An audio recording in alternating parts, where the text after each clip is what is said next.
Friends 'big boss' హౌస్‌లో నిన్న యష్మి వాళ్ళ డ్యాడీ వచ్చారు కదా! అయితే యష్మి వాళ్ళ డ్యాడీ నిఖిల్, పృథ్వీ, గౌతమ్, యష్మి, తేజ, అవినాష్ వీళ్ళ ఐదుగురి విషయంలో చాలా అంటే చాలా ఆహ్, కౌంటర్‌లేస్తూ మాట్లాడారనమాట. దానికి నిఖిల్ కూడా ఏం చెప్పాలో అర్థం కాక సిగ్గుపడిపోతూ అటు ఇటు తిరిగాడు. నిజానికి నబీల్ వాళ్ళ మదర్, రోహిణి వాళ్ళ పేరెంట్స్ దగ్గర అంటే వాళ్ళ ఫ్యామిలీ మెంబర్స్ దగ్గర చాలా క్లోజ్‌గా ఉన్న నిఖిల్ యష్మి వాళ్ళ డ్యాడీ దగ్గర మాత్రం కొంతవరకు సిగ్గుపడుతూ ఏం చెప్పాలా అని అర్థం కాకుండా ఉన్నారు. ఎందుకంటే యష్మి వాళ్ళ డ్యాడీకి తెలుగు రాదు కదా! ఆయన 24/7 చూడరేమో అనుకున్నారు. కానీ అందరూ ఆయన ఆల్మోస్ట్ యష్మికి గుర్తులేని పాయింట్స్, నిఖిల్‌కి గుర్తులేని పాయింట్స్ కూడా లైవ్‌లో గుర్తు చేసి అందరిని షాక్‌కి గురి చేశారు.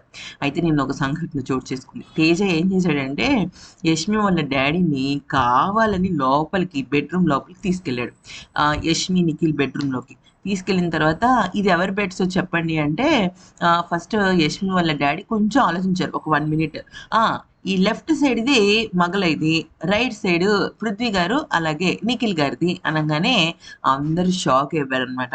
అయితే వీళ్ళు నైట్ కూడా కూర్చొని చాటింగ్ మొత్తం మాట్లాడుతూనే ఉంటారు. యాక్టివ్ మాట్లాడుతూనే ఉంటారు అనంగానే అక్కడున్న నిఖిల్ అయితే ఇక సిగ్గుపడిపోయాడనమాట.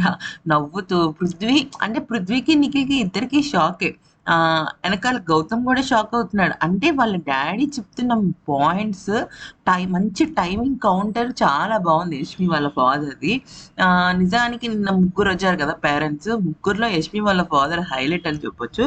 ఏది ఏమైనప్పటికీ కూడా తేజ కావాలనే బెడ్‌రూమ్‌లోకి తీసుకెళ్ళటము, ఎనకాల నుంచి పృథ్వీ, నిఖిల్ ఏమో భయపడుతున్నారు. యష్మి లేదు పక్కన. యష్మి వేరే కాఫీకో దేనికో ఎళ్ళింది. మళ్ళా ప్రేరణ ఏమో అటుంది. నబీల్ ఏమో భయంగా చూస్తున్నాడు. ఏమవుతుందా? ఏం చెప్తారా అనేసి. సో, మొత్తానికైతే నిన్న లైవ్ చాలా బావుంది. ఇది ఇవాళ ఎపిసోడ్‌లో వేయొచ్చు మరి.